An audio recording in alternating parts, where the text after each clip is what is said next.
I wrote in the representation of this talk today that I think this is one of the most transformative technologies I've seen during my life, and I'm just really excited to have you present it to our group, because I literally got the test when I was in California. Bob did it with me, and he looks at my capillary bed and he says, "It's not that healthy." And I told him I had ridden 115 miles in the last 16 hours, and he said, "Well, that on my bicycle," he said, "Well, that could explain it." But yep, that'll do it. He'll throw things a little bit out of whack. But why don't you introduce yourself, Hans, and a little bit about New Life Sciences? Well, thank you, Dr. Lewis, for inviting me. It's my pleasure to share with you some of the research I've been doing over the past 35 years or so. I was trained as a physicist, and in the 1980s, I was getting trained at a university hospital in Amsterdam in the Netherlands, being exposed to high magnification microscopic videos of our vascular system. So really zooming in on our smallest blood vessels, so-called capillary blood vessels. And then in those capillary blood vessels is where all the action takes place. Absolutely. It's where the nutrients and the oxygen is taken to all your tissue cells. So every individual tissue cell is very close to one individual capillary. And when I started looking at that time with many others with big microscopes how blood flows through those capillaries, we noticed that they almost appear to be empty. If you count the number of red blood cells in them, the red cell content appears to be 3-4 times too low compared to what you would expect. When you take a blood sample from a large vessel, if you take a blood sample from a large vessel and you spin it in a centrifuge, you see that 50% of the blood volume is red blood cells.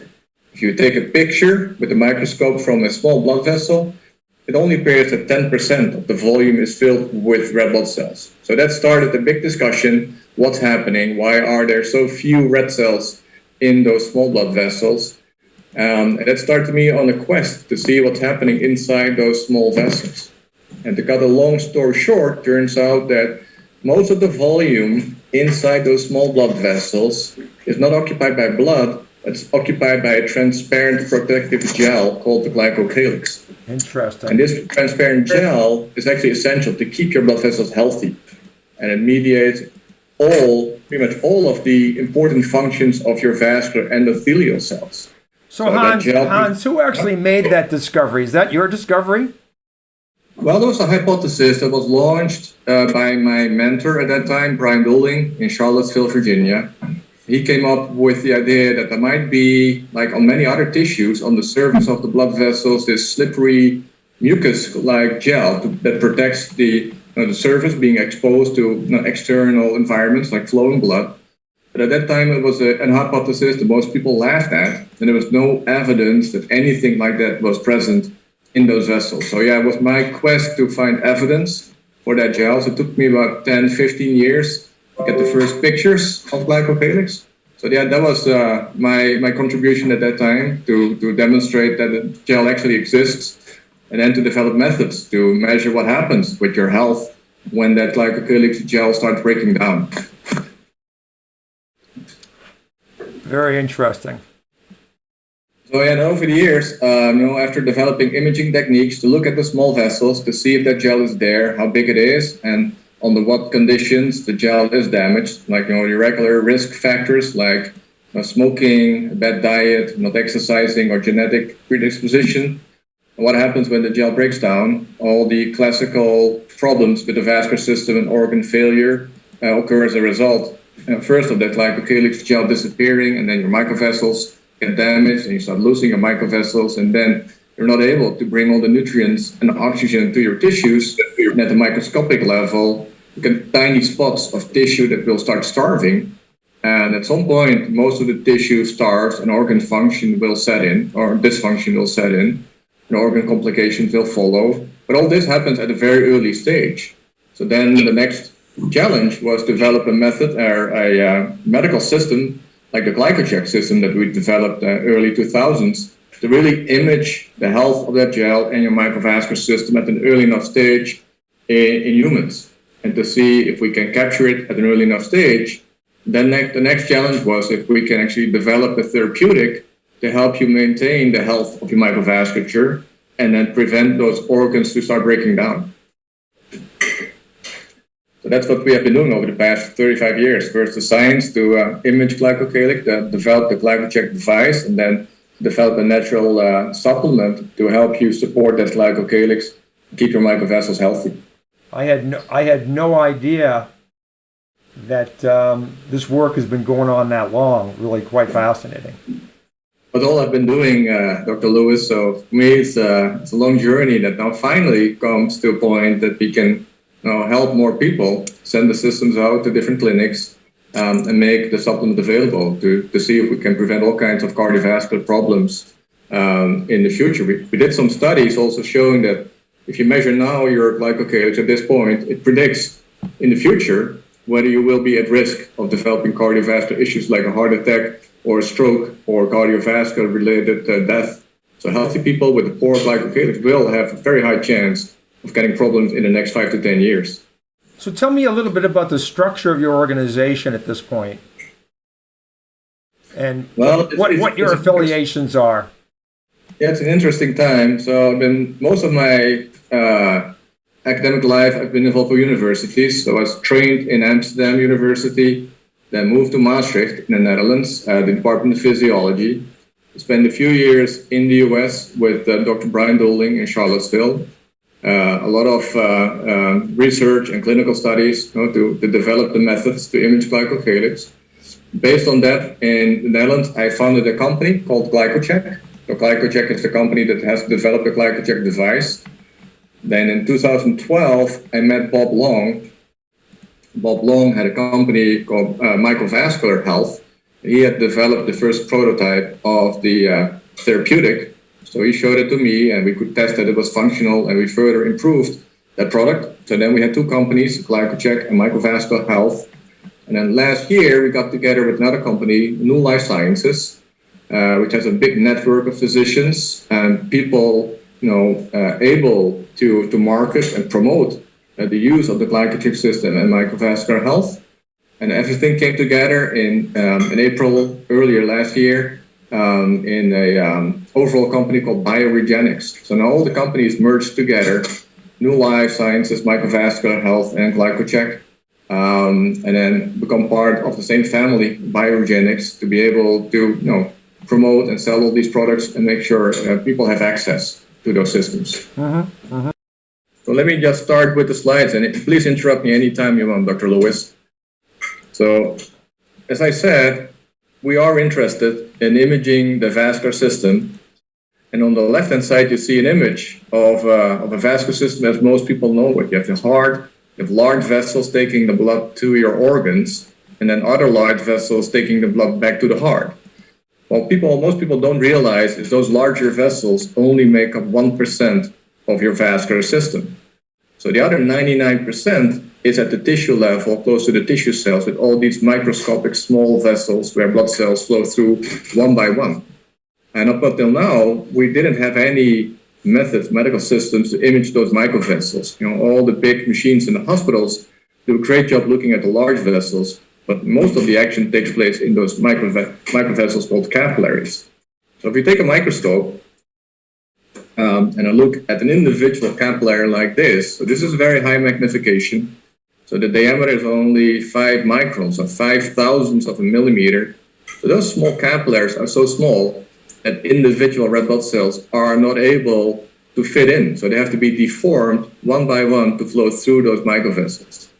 And then when we started looking in more detail, we realized that, to our surprise, those individual red blood cells, they never touch the wall. You see, so the black lines is the wall of the microvessel.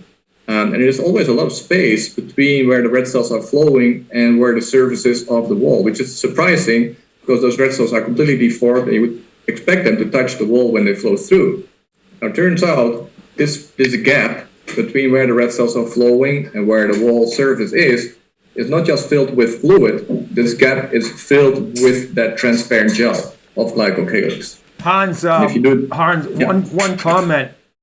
I don't know if you do this blood testing, but I'd love to see the correlation between your blood flow measurement and the erythrocyte sedimentation rate, which is kind of the repulsive force on the red blood cell. I don't have the studies here right me, but I do know there are a couple of studies done, and there's very nice correlation with erythrocyte sedimentation rate and damage to your glycocalyx. So those studies have been done. So I'll help me to remind me later, Dr. Lewis, and I'll try to track them down and send them over. So if you do the math, if you look at the dimensions and the volume of the red cell column compared to the volume of whatever is in that space, turns out that 2/3 of the volume of the vessel is occupied by the gel that's in this space, and only 1/3 of the volume is occupied by blood. So when glycocalyx changes, you can actually modulate blood volume in the microvascular by threefold almost instantly. So when we look a little bit more in detail what's in that space with an electron microscope, you got these kinds of images.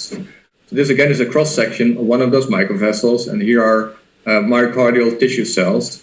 And if we zoom in a little bit more, on the right-hand side, you see on top would be where the red cells are flowing. Here below is the endothelial cell lining that makes up the wall of these microvessels. And then you see on the surface of the endothelium are these extensive three-dimensional bush-like structures.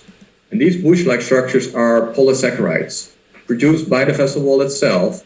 And these polysaccharides are heparin-like molecules which make up a big matrix that we call glycocalyx. And a lot of the plasma proteins bind to these polysaccharides and they suck in a lot of fluid. And in fact, although it appears that these structures make up a large fraction of the volume of that matrix, in effect, only 1 or 2% of the volume of the matrix is made up by these solid structures, and 99% of the volume is actually water being sucked into that matrix.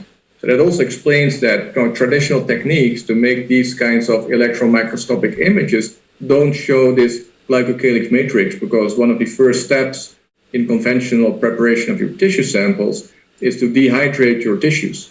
So you take out the water, and then you make an image. Now, if you do that, this will not show. This will all collapse on the endothelium, and you don't see anything. That's why it took decades for people to see this. And with one poor student, Bernard Vandenberg, spending 4 years to develop strategies to stabilize these structures and make this one image. Well, at least that convinced the world that there is something like a glycocalyx, and we had a tool to image glycocalyx. Now we could study what happens when it's broken down. Now these two images actually summarize all those functional studies over the last 2 decades. On the left, in a healthy vessel, see that these glycocalyx matrix structures are important to tell the endothelium when blood is flowing over its surface, and to tell the endothelium to produce more nitric oxide when blood flow gets too high. At the same time, also these structures are essential to bind important enzymes like superoxide dismutase, which are critical in scavenging oxygen radicals that are locally produced. So glycocalyx is important for a good balance between nitric oxide production and antioxidant activity near the vessel wall. Also, the tight nature of these polysaccharides prevents leakage of important plasma molecules like albumin, and also prevents leakage of fluids. So the leakage of fluids and albumin is impaired when glycocalyx is healthy. Then also, if you think about the dimension of glycocalyx, the glycocalyx gel, the dimension is a couple of microns, which is at least 1 order of magnitude longer, thicker than the size of the typical adhesion molecules for coagulation and inflammation that are presented on the endothelium. So molecules like VCAM, ICAM, von Brilband, tissue factor, a plasma inhibitor, all these molecules are only tens of nanometers, so very small.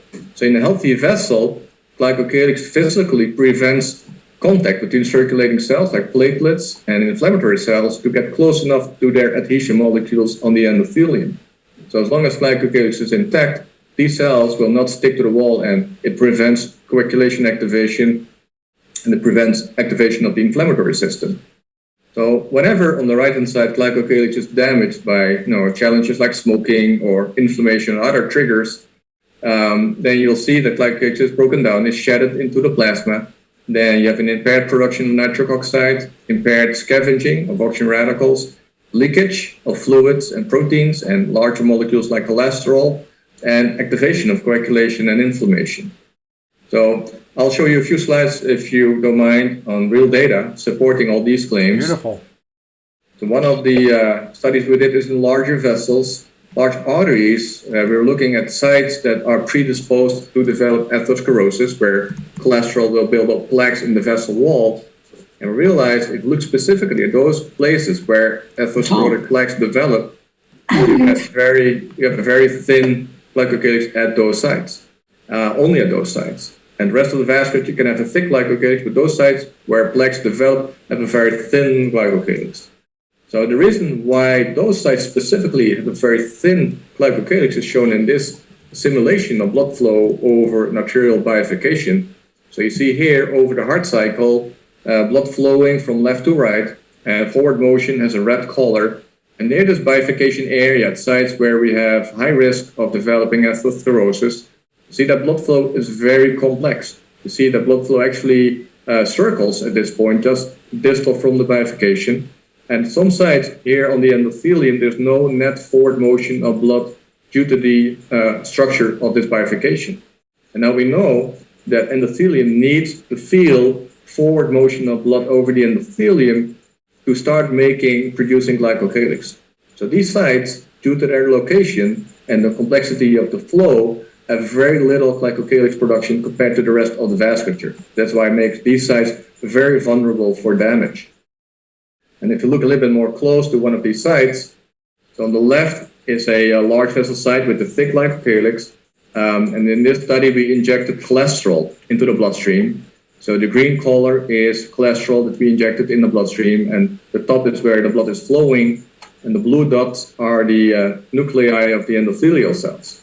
So in a large vessel with a thick glycocalyx, which is healthy, the cholesterol does not leak into the vessel wall. It stays on the luminal surface, it gets stuck in glycocalyx. While on the right-hand side, at the carotid sinus, distal from the bifurcation, where glycocalyx is very thin because of its location, you see that within minutes, there's a lot of green labeled cholesterol leaking in between the endothelial cells and starts accumulating in the vessel wall below the endothelium. So these sites are highly leaky, very sticky, and very prone to start developing an atherosclerotic plaque. Well, another important finding was that if you look at nitric oxide production by the vessel wall, and we took large vessels that we could expose to different levels of flow from left to right, so low flow to high flow. And on the vertical axis, we could measure the nitric oxide production by the vessel wall. Now, if you look at the healthy vessel with the thick glycocalyx, the higher the blood flow, the more nitric oxide is being produced by the endothelium. And then the vessel will dilate and preventing the shear-induced damage because of the high blood flow. While in contrast, if we take off glycocalyx, the endothelium is not able to sense the flow anymore. So even at high blood flow levels, it doesn't know that it needs to produce more nitric oxide. Well, in contrast, if you do give a chemical agonist like acetylcholine in vessels with or without the glycocalyx, they can still produce nitric oxide. But the only thing that changes is the blood flow-induced stimulation of nitric oxide is impaired at sites with damaged glycocalyx. And then two more examples. This is on the stickiness of inflammatory cells. So this is a small venule that collects the blood from the capillaries. And proximal, a little bit to the left, we injected this vessel with a small micropipette. And each few seconds, we could infuse a fluid to flush out the blood and see what happens with the inflammatory cells. So those transparent cells in the background that you see each time we flush out the blood are in fact inflammatory cells. And in a healthy vessel, they only roll fairly slowly over the vessel wall to check if there's an inflammation, but they won't stop rolling. They won't stick to the wall and they won't cause inflammation. And we tested what happens if you enzymatically digest that glycocalyx from the endothelium. These slides show that the number of sticking cells on the vertical axis, you see a sharp increase in inflammatory cells sticking to the wall when glycocalyx is damaged, either by exposing it to oxidized cholesterol, or on the right-hand side, if we use specific enzymes like heparinase to break down the polysaccharides of glycocalyx more specifically. So if you take off glycocalyx, the vessel becomes very sticky, and you see a sharp increase in the number of inflammatory cells sticking to the wall, causing all kinds of problems. Last example here is back to the capillaries. So on the left-hand side is a healthy capillary with a healthy glycocalyx. And on the right-hand side, we took off Glycocalyx, again with an enzyme, another enzyme called hyaluronidase, to take out hyaluronic acid. Now you see on the outside of these capillaries, there's a lot of white space in between the outside of the vessel and where the tissue cells are. And this white space is leakage of fluid and protein. So it's pericapillary edema. A lot of fluids start building up on the outside of these vessels. And at the same time, the surface becomes very sticky. And as a result, if you measure the number of capillaries that are being blood perfused before and after damage of glycocalyx, as shown here, here shows there's a 40 to 50% loss of capillaries as soon in an acute setting like inflammation or sepsis when glycocalyx is damaged. So the edema and the stickiness of the vessel wall makes you lose almost half of your microcirculation almost acutely in an inflammatory setting, important in a systemic inflammatory setting like in sepsis. But this is summarizing a lot of the science, Dr. Lewis. Any questions on that part before I switch to the GlycoCheck device? I haven't seen any come in. I'm pretty. One question is, okay, good. What would anemia do to our endothelium and the glycocalyx? What would you see? What would you see there in anemia? Oh, and yeah, anemia. Well, we do know that you need red cells also to keep the capillaries open. Actually, the glycocalyx gel extends to fill the whole vessel, and you need red cells actually to shoot holes in that gel to keep blood flow flowing through the capillaries. We did see if red cell concentration drops lower and lower and lower, so you have in the anemia very low level red cells, and some of the capillaries don't see any red cells at all, and they get completely filled with gel and they cannot be used. That's one of the potential implications of anemia, so losing more capillaries. And also, if there's not enough oxygen in the tissues, also glycocalyx will be damaged, and damage of glycocalyx will lead to further loss of capillaries and further impairment of your ability to transport nutrients and the available oxygen to your tissue cells. Well, anyway, the only way to check for real what happens in different conditions, like in anemia, is really take a microscope and start looking in tissues, like in people with anemia. And to do that, we've developed the GlycoCheck device, which is shown on the left. So it's a small handheld video microscope, like I want to have right here. We put it in our mouth, below the tongue, on the sublingual tissue. Then we get live imaging of how red cells flow through your microvasculature. And then we've developed this program called the GlycoCheck software that live measures how many capillaries do you have, how much damage is there to your glycocalyx, and then some other parameters are combined to give you an overall microvascular score that ranges between 0 and 10, so the higher the better.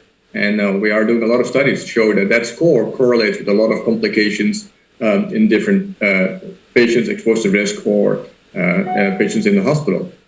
So, and then on the right-hand side is the supplement that I mentioned, Endocalyx, which is a supplement specifically designed to help you repair your glycocalyx. So one of the main components inside the supplement is a seaweed, very specific seaweed.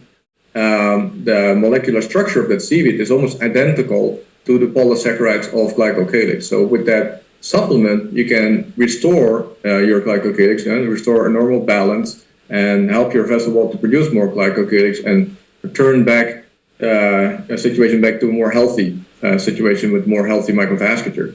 I'm going to show you a few slides, if you don't mind, on the GlycoCheck device and what it measures, some of the findings in the studies that we do, and maybe at the end, if we still have some time, some of the data that we are collecting now on how fast you can recover your microvasculature in different settings with the Endocalyx supplement.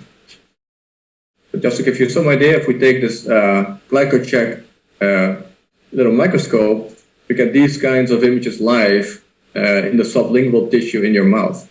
So it's a small microscope, not as big as the fancy microscopes in the laboratory, but you can still see a lot of the red cells, individual red cells flowing through your microvasculature. So you can capture live a lot of information on many capillaries simultaneously. And then the software of the GlycoCheck system automatically captures all these capillaries and does all the measurements. But before I get to that, there's a little video that we'd like to show you on the GlycoCheck device and what it measures. What's your health score? The score that identifies if you're at greater risk of the most troubling diseases and conditions. The score that signals that these diseases and conditions may be silently developing inside your body. The score that will help you understand how your body is alerting you with several early warning signs. For the first time, you're able to get an overall health score with a new, simple, and non-invasive test called GlycoCheck. It's a new patented technology, and the test can be easily performed in a healthcare practitioner's office. GlycoCheck gives you and your healthcare provider the one single number, a microvascular health score, that alerts you when trouble could be lurking deep inside your capillaries. The good news is that even if you have a poor score, you can easily improve your health. While you may look healthy on the outside, inside your microvascular system, a completely different situation could be unfolding. With the new discovery of a transparent lining in your capillaries called the Glycocalyx, your health could be declining because that lining may be breaking down and becoming leaky, which can contribute to the advancement of many diseases that develop over time. Aging, poor diet, lack of exercise, genetics, stress, inflammation, and smoking can cause the Glycocalyx to break down. In the past, there hasn't been a way to peer deep inside the microvascular system to observe the breakdown of the Glycocalyx. But now, for the first time with GlycoCheck, it's possible to see live movement of red blood cells as they travel through microvessels. GlycoCheck was created out of the need to measure the microvascular system by world-renowned researcher Dr. Hans Vink. Dr. Vink began his intense study of the Glycocalyx in 1989. Over the years, he has received many research grants and prestigious awards, all focused on the discovery and breakthrough understanding about the importance and clinical implications of the Glycocalyx. He has authored or contributed to hundreds of scholarly papers and reviews. GlycoCheck works by simply placing a video microscope under the tongue for a few minutes to video record, analyze, and objectively report a single overall microvascular health score. GlycoCheck counts the number of blood vessels and capillaries and measures red blood cell concentration. It also measures flow rate and if and how deeply the blood cells penetrate into the protective Glycocalyx gel lining, a sign of deterioration. GlycoCheck combines all these important measurements together to generate a single systemic microvascular health score. Lower scores indicate greater risk to the health of your organs. As the test is becoming more available, it can be administered in a healthcare practitioner's office. Each test includes a baseline score and video of the microvascular blood flow and tracks how, over time, the microvascular score declines with health deterioration or improves with therapy.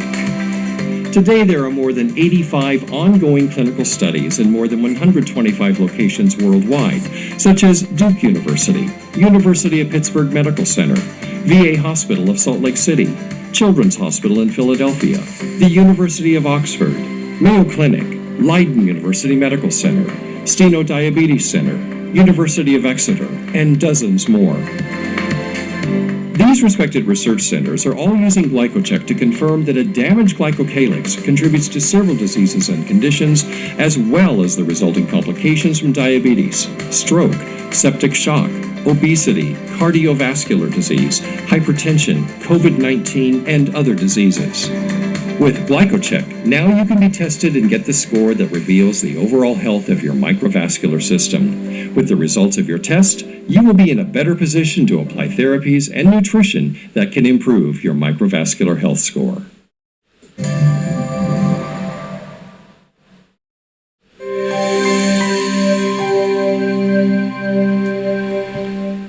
Well, after the video, this is some more information on the GlycoCheck. So these are the kinds of images that we capture sublingually from people that we measure, and then the software automatically identifies all the vessels in those videos. And the first thing that it starts doing is counting all the smallest capillaries, because we realize that one of the earliest signs of a damaged microvascular system is that you start losing your number of small capillaries. So we compare a healthy microvasculature on top under resting conditions compared to a damaged microvascular system on the bottom. We realize that the number of blood perfused capillaries start decreasing when people are being challenged by risk factors. And the recent study that we did on about 1,000 healthy individuals in an obesity study, we classified the individuals based on their risk. So the people with low risk, medium risk, and high risk based on their age and their smoking or their body size. And then we started counting the number of capillaries of the different dimensions. So from left to right are the smallest capillaries with a diameter of 4 microns up to larger vessels of 10 micron in diameter. And here are the number of capillaries relative to the low-risk subgroup. So the orange are the medium risk, and the red bars are people with high risk, according to the Framingham risk score. We see the people at high risk, even at this early stage, because they're still healthy, already have a loss of capillaries by 50% compared to low-risk individuals. So at this stage, they don't have a disease, they don't have complaints, but already at this early stage, they start losing about 50% of their smallest capillaries that are essential to take nutrients and oxygen to all your tissue cells. Well, another study we did was similar measurements in patients in the hospital, in the ICU with COVID. So on the right-hand side, you see that people with COVID in the ICU that are on a mechanical ventilator, so those are the red bars in this case, those sick patients, they lose up to 95% of their capillaries.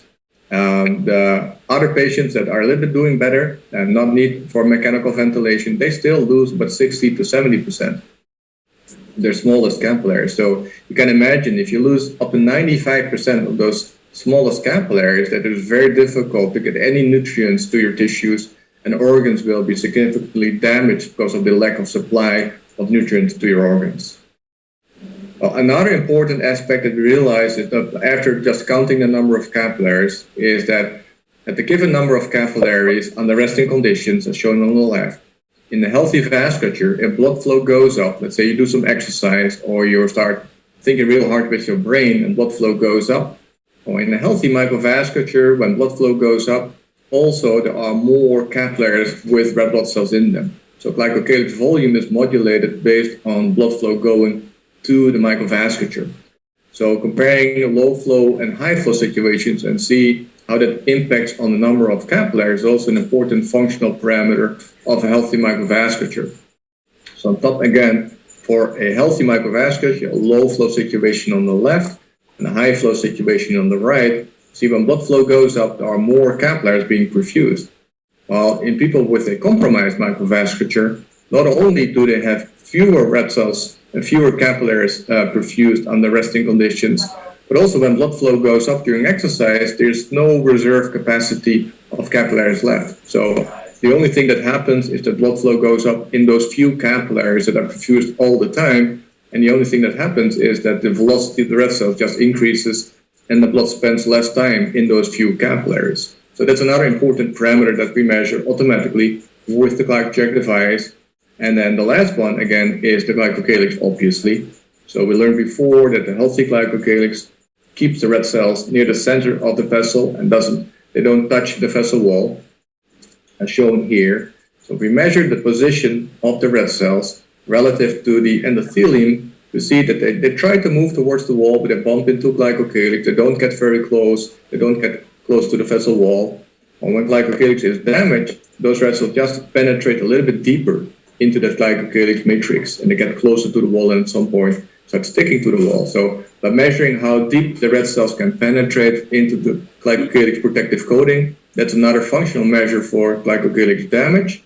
And if you do that in different people, you see, for instance, with diabetes, the vertical axis is that level of Glycocalyx damage as measured by how deep the red cells can penetrate into the Glycocalyx. So young people compared to older people, there's a little different level of Glycocalyx damage. And then at the onset of type 2 diabetes, there's further damage of your Glycocalyx, but still it's moderate. This is in pregnant women.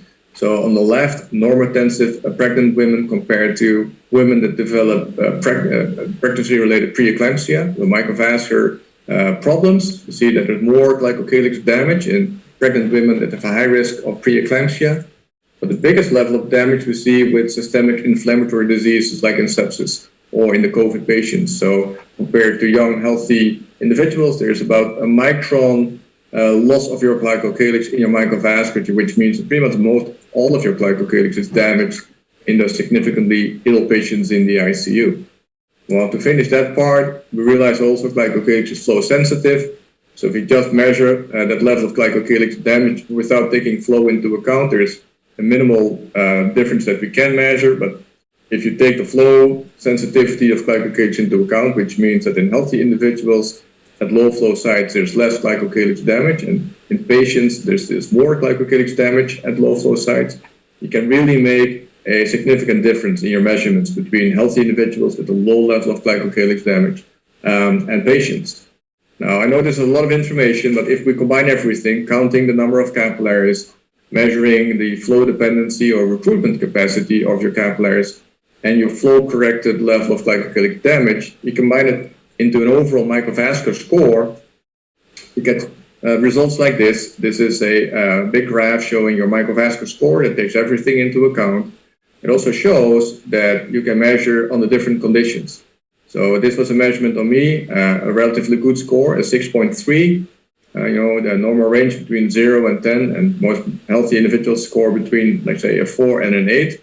But this was after a significant meal challenge on a Saturday morning, a too much breakfast, an unhealthy breakfast, and has an acute impact on my glycocalyx, because I know if I wait 5 more hours, then my score goes up to a 9. So the different conditions have a big impact on your microvascular health and can be accurately monitored by the GlycoCheck system. And all these individual parameters I talked about, like capillary density in the smallest vessels on top, the recruitment capacity in the center, and the level of glycocalyx damage. If you look at those needles, let's say shortly after the big breakfast, you see the needles point a little bit to the left. And then when I recover after 5 hours, you see the needles all move to the right a little bit, showing that my microvascular parameters are recovering from a big meal challenge in the morning. Well, anyway, these scores are still pretty good. If I do these measurements in patients, I measure the Microvascular Health Score, again, in healthy control that ranges between 4 and 8. And in the ICU, people with sepsis, you see the score goes down to less than 2 or less than 1, depending on the level of damage to the organs of these patients. You see that patients with the very low score of microvascular health are also the patients with the highest number of organs that are being damaged because of the sepsis. Similarly, in the ICU with COVID patients, on the top right, you see normal healthy scores in controls, and then microvascular health declines to scores less than 1 in critically ill patients. And then if you measure this and see the impact on outcome, so this is a survival graph. So the vertical axis is the probability of survival, and then from left to right is the time people spend in the ICU. Now, if you look at people with a relatively healthy glycocalyx, all of these people survived their stay in the ICU. Now, the ones with a compromised glycocalyx, according to the GlycoCheck measurement, you see that the longer they have to stay in the ICU, the smaller the chance of survival for these individuals. So when their microvasculature is compromised, it's a poor prognosis of survival in the ICU. Now, another recent study that I mentioned at the beginning was on a prognostic study. So with a cardiologist in Greece, we measured 600 individuals 7 years ago. They're all healthy. They didn't have any overt cardiovascular disease. So this was a risk assessment of healthy individuals. And we followed over time, over the past 6-7 years, if these individuals did get a heart attack or a stroke or a cardiovascular related death. And we saw that people, based on their microvascular score, so the damage marker that I mentioned before, so people with a poor microvascular health had a 5-fold increased risk of getting a major cardiovascular event in the following 6-7 years. So out of these 600 people, but 59 of them got a real serious incident, like a heart attack or a stroke. And 55 of these individuals could be identified already 6 years ago with the GlycoCheck device, because the microvascular health was worse compared to the other individuals. Well, with that, I'm going to stop the part on the GlycoCheck. And if there are not any specific questions on the GlycoCheck device, I can move on to the supplement. Dr. Vink, one quick question. I may not have I may not remember exactly, but when Bob checked my vessels, I'd just done a lot of exercise, and he said, yeah, you're a little bit inflamed, but he said your recovery capacity was high. Yes. Is that a real parameter that you guys are measuring? Yeah, so like I mentioned before, if you look at the scores in the center, there's a score that's called the capillary blood volume recruitment capacity. And it's actually, if you go back to the slides before, if you look at what happens in a healthy microvasculature, let's show here from left to right. At low flow, you have a few numbers of capillaries being perfused, but it's very dynamic, responding to blood flow changes. So when blood flow goes up again, you see a significant increase in the number of capillaries perfused.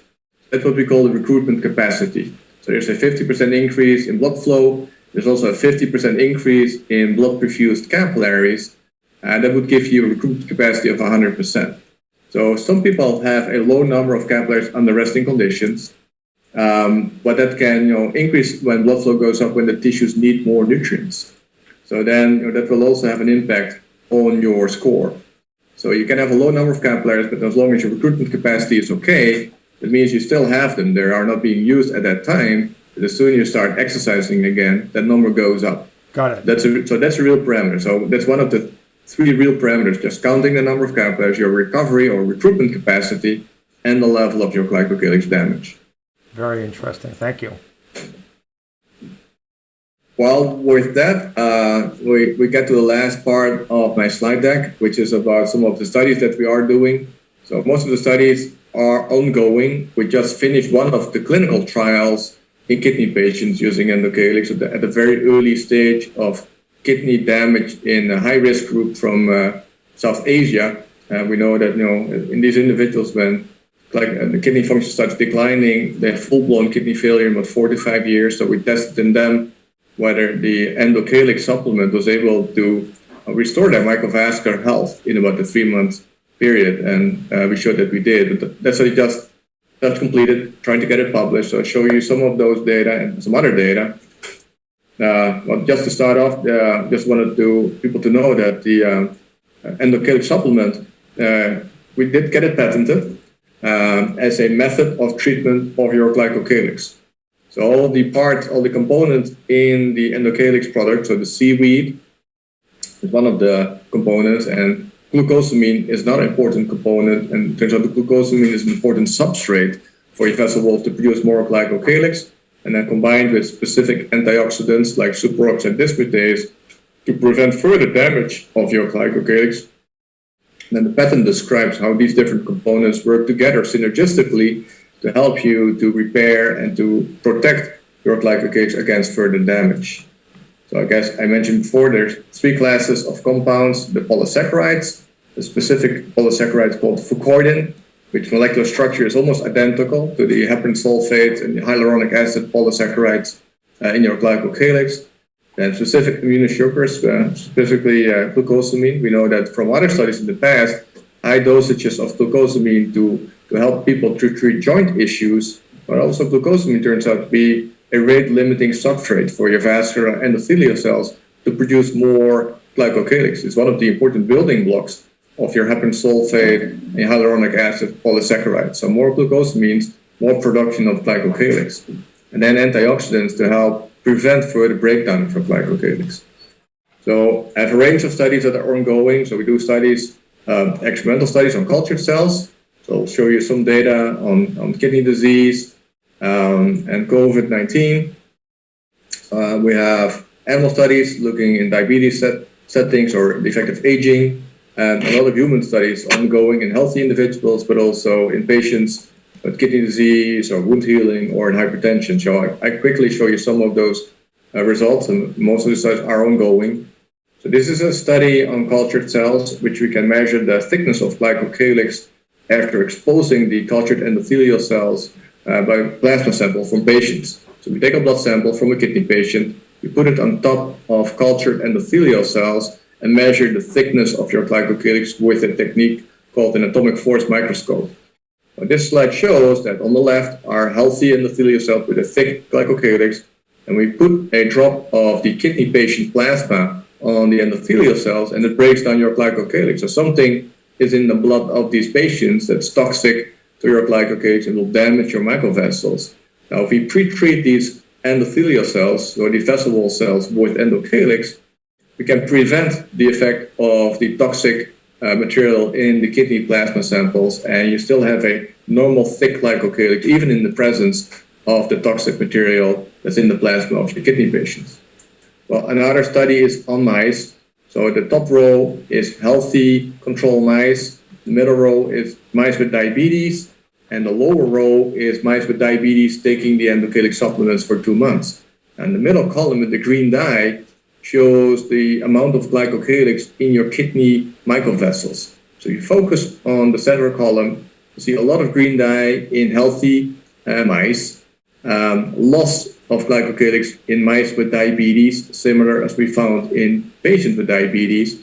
But if you have these mice eat endocalyx in their chow for a couple of months before they get diabetic, or even when they are diabetic, you see that the endocalyx allows you to preserve your glycocalyx in your kidney microvessels. So the diabetes will not damage your microvessels, and your microvessels in your kidney stay relatively healthy in the presence of a diabetic challenge. Well, these are 2 examples of one individual with a kidney problem before and after a few months of taking endocalyx. So this is sublingual measurements. You see a very poor microvasculature before starting to take endocalyx and a poor microvascular score. And on the right-hand side is after 4 months of taking the supplement, you see a significant increase in the number of capillaries, and also the health of glycocalyx improved significantly, and the microvascular score changed from 0.6 to 3.9. And at the same time, also, there were some correlating functional improvements of the kidney itself, correlating with the increase in microvascular health. Another example is on an individual with an open skin ulcer that didn't heal. On the left, you see the big open ulcer in the lower leg, and the tissue of the leg was getting really dark and a high risk of amputation of his lower limb. At the same time, this individual had a very high blood pressure of 200 over 110 already for many years that appeared to be untreatable. And then you see during follow-up, so this was end of April 2017. This is 2 weeks later, and May 11, and then August and October, you see the endocalyx supplement is able to improve blood flow in the microvasculature, and also on the inner surface of the open wound, you see instead of a very pale tissue without any blood circulation, we see that the color comes back after a few weeks already, and that allowed the wound to start closing over time. So 4 months later, the wound is completely closed, and also the rest of the tissue has a normal color. But also surprisingly, and we reproduce it in many other findings, is that there was a very significant impact on the blood pressure in this individual. So already within weeks, we saw a normalization of blood pressure, and this individual had to lower the conventional hypertensive medication, and pressure stabilized as long as the individual is taking endocalyx. And so there's a lot of studies ongoing to really dive deeper into the relationship between a healthy microvasculature, glycocalyx volume, and blood pressure control. While some other data are on aging in experimental studies, we know that nitric oxide production in your larger vessels goes down with aging, comparing young with older mice. And then again, if these older mice start eating endocalyx in their chow for a few months, we can increase and normalize their level of nitric oxide production. Similarly, we know that inflammatory situations worsen with age. So this is the accumulation of macrophages, inflammatory cells in the gut, the significant increase with aging. And again, if you repair the gut microvasculature, you can prevent the leakage of these macrophages into the gut tissue. 2 more slides on blood pressure. So this is an ongoing study showing that people with a high level of systolic blood pressure of 170, between 170 and 160, within a few months, we could normalize their blood pressures in a normal range of about 125. Similarly, also for diastolic blood pressures, over 100 back to in the 80 millimeters of mercury range. And finally, this is a proof of concept study on healthy individuals, normalized microvascular scores at baseline, and in the course of 1, 2, 3, 4 months, we see that microvascular health increases significantly. And at that time, we thought we would reach a plateau already after 4 months, but so that we didn't do more measurements. But you can see microvascular health is still increasing even after 4 months, and your level of glycocalyx damage is decreasing. So that shows that not only in patients, but also in healthy individuals, you can further increase your microvascular health by taking the supplement. And with that, I guess I would like to thank you for your time and attention. I'm ready to answer any questions if there are any. Dr. Vink, amazing technology, great presentation. I know most of the questions out there revolved around, protocol for taking Endocalyx Pro. So you just sort of have a generic, this is what you take based on the bottle recommendation. Are there differences for people with different conditions and circumstances, age? So the normal dose we recommend is 4 capsules a day, so 2 in the morning and 2 in the afternoon, preferably with food. Now, I take them all together in the morning because I would forget my afternoon dosage, so I take 4 in the morning. Yeah. But we do recommend, we see, if we measure with the Glycogen Device, we see people with a very poor microvascular score, we do recommend that they take a double dose to start. So the first couple of months, we recommend taking 8 capsules instead of 4, and then come back for a follow-up measurement to see if we can further improve their score. And at some point, we can go back to our normal dose to maintain their increased level of microvascular health. Now, let's just say someone's had COVID, and there's been some diminution, some damage, D-dimer elevated. You can just tell. What would you recommend in that circumstance? Well, that's a good question. We are scheduling studies to really get some real numbers. So we are scheduling studies in 2 different settings. The first setting is people that just get a positive test before they really get problems, complications within 48 hours. We would like to help them with the Endocalyx to support the microvasculature, prevent the breakdown of the microvasculature. But even more importantly, you see that many people that recover from COVID, they still suffer for a long time for all kinds of complications that appear to be related to breakdown of the microvasculature. So we are doing some follow-up studies, but I would recommend a double dosage to start with right away, because we've seen a lot of people with a lot of complications, and their microvascular scores are very, very, very low. So their score is less than 1, and a lot of loss of their microvasculature. So anything we can do to speed up the recovery of the microvasculature and help their organs to bounce back, I think would be good. So I think I would recommend a double dose to start with. Yeah, I guess like with fish oils and vitamin A, there's sort of like you can have toxicity. Is there any toxicity at any level of this supplement that you're aware of? Yes, so far no. We tried different dosages. Bob and I were our own guinea pigs. So over the years, we tried to increase the dosage as far as we could, and at some point we didn't see any further improvement of microvascular health with further increase in dosage that we took as the optimal dose. Over the years, we have thousands of people taking Endocalyx, but so far no reported side effects that we know of. What Dr. Hermes from Switzerland asked a question about viscosity. What determines viscosity, and does the supplementation change viscosity, and how does that relate to blood flow?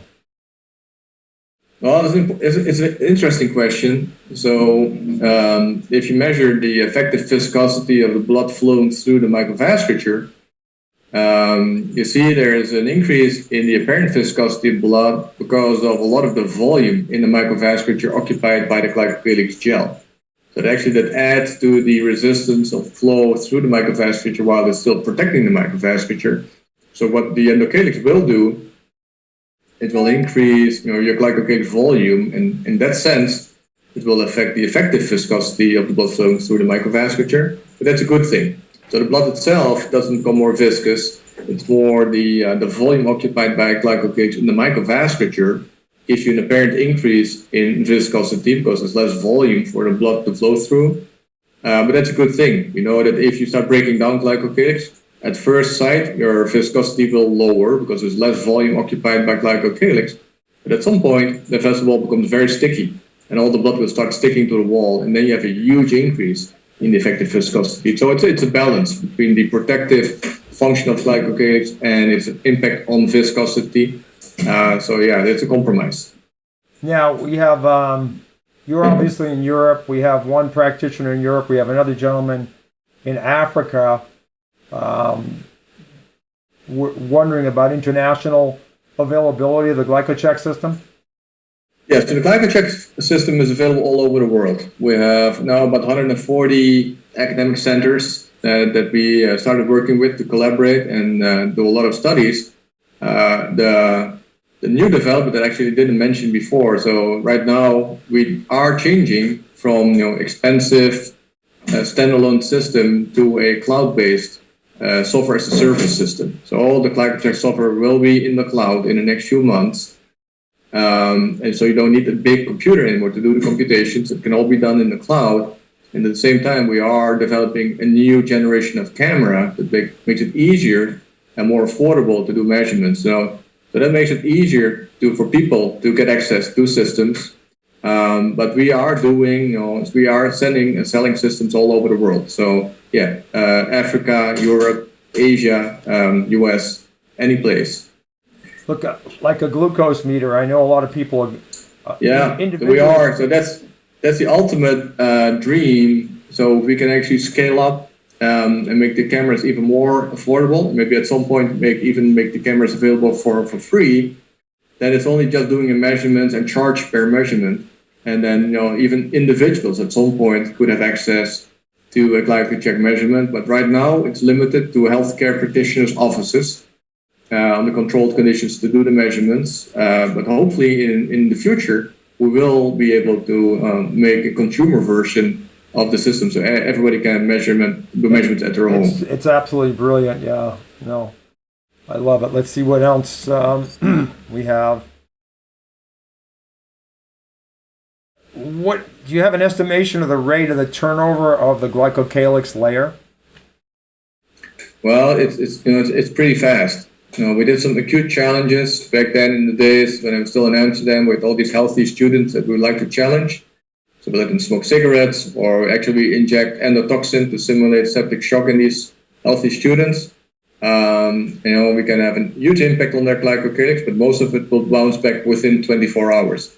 So it's pretty fast in turnover. And if you challenge it and you have a healthy microvasculature, you can see effects already within hours of recovery. Mm-hmm.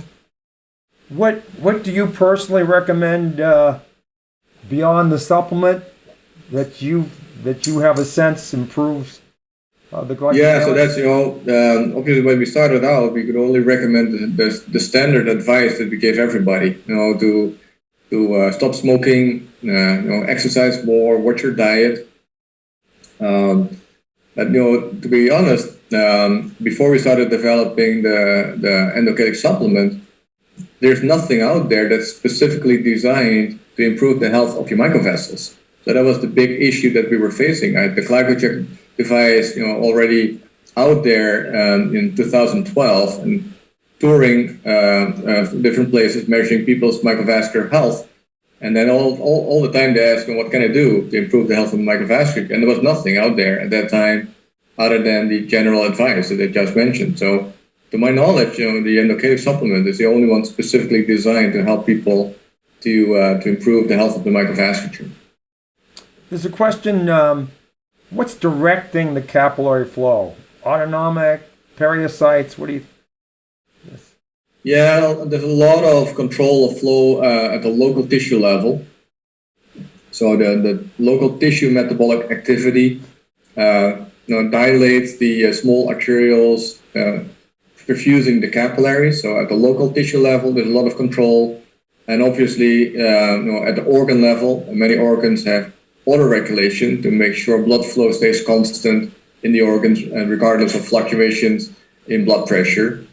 But most of it is local. So local tissue has a local metabolic demand that communicates with the microvessels, also with glycocalyx. So glycocalyx becomes a little bit more permeable when there's a higher metabolic stress from the tissue cells. So that also explains a lot of the flow dependency at the microscopic level because of the local control of glycocalyx volume and permeability and blood flow in response to local metabolic needs. Dr. Carter, do you have any questions or comments? No, fabulous presentation, and looking forward to actually at one of my locations. That would be great to have it at my brick and mortar location. So how much is the device to have at an office location? Oh yeah, I'm more the science person. I know we have a new model now to sell the new systems.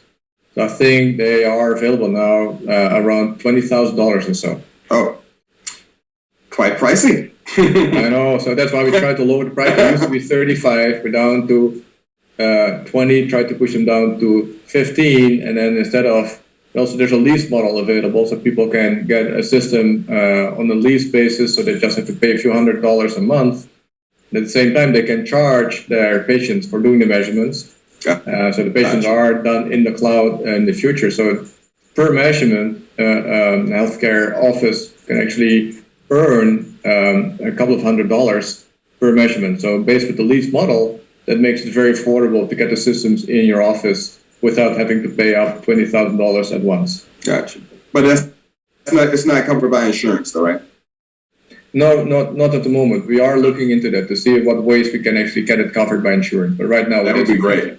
Love to have you back on again as people learn more, and maybe with a longer Q&A, because I think this is such an intriguing technique. I'm writing a book. It's about the pandemic, but it's also about health freedom. And I've just gone through a list of milestones in medical advancement dating back to the ancient Egyptians to current.